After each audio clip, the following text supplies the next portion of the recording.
Oke, Assalamualaikum warahmatullahi wabarakatuh. Perkenalkan nama saya Muhammad Kori Lapsi dari program studi perpajakan. Di sini saya akan membahas sebuah materi mengenai aspek fiskal dari aset lancar berupa piutang usaha dan persediaan. Lanjut,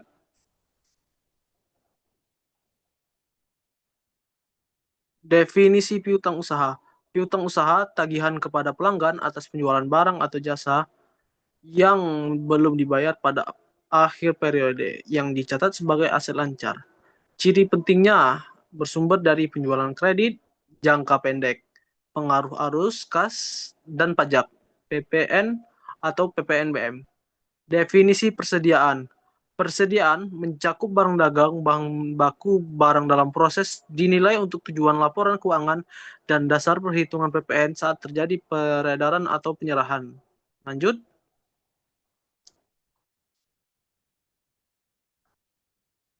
konsep PPN yang timbul dari piutang usaha.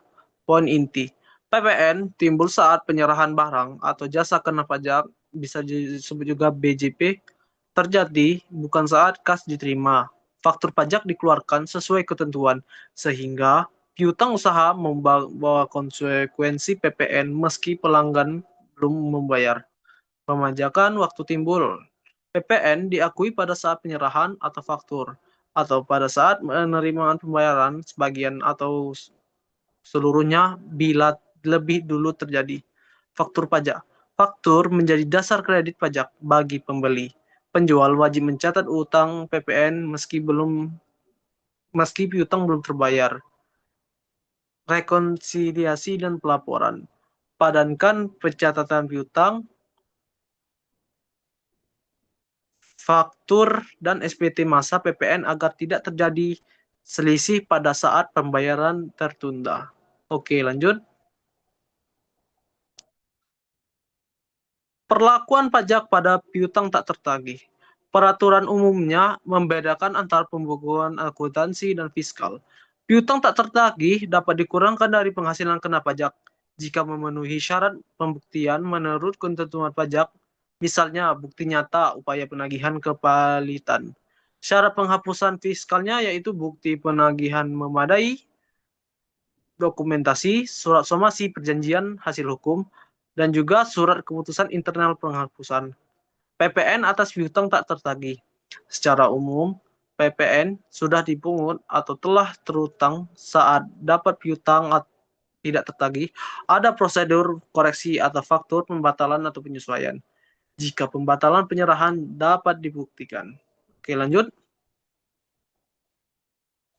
Penyesuaian dan bukti dokumentasi alasan koreksi PPN diretur pembatalan agar dapat mengubah kewajiban PPN pada saat SPT masa terkait. Lanjut, perlakuan pajak pada persediaan PPN dan PPH. Persediaan mempengaruhi PPN dan PPH. PPN timbul pada saat peredaran atau penyerahan.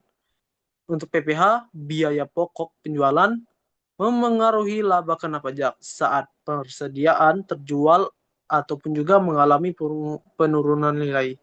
PPN dan persediaan.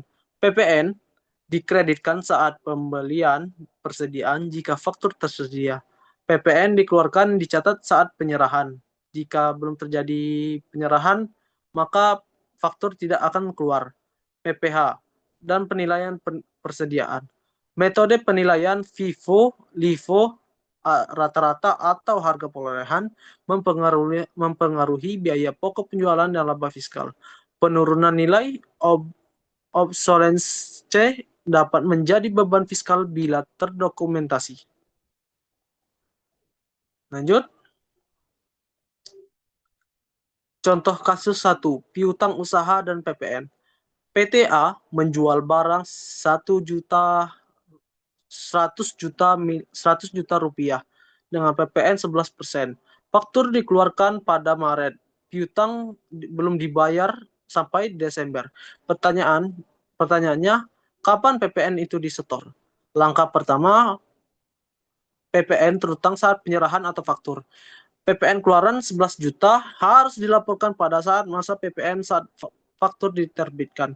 Langkah kedua, jika piutang kemudian tak tertagih dan penyerahan dibatalkan, lakukan koreksi faktur atau pencatatan agar PPN bisa disesuaikan secara fiskal. Yang ketiga, catatan praktis, dokumentasi pembatalan dan bukti upaya penagihan wajib untuk pembetulan PPN dan pengaruh PPh. Lanjut.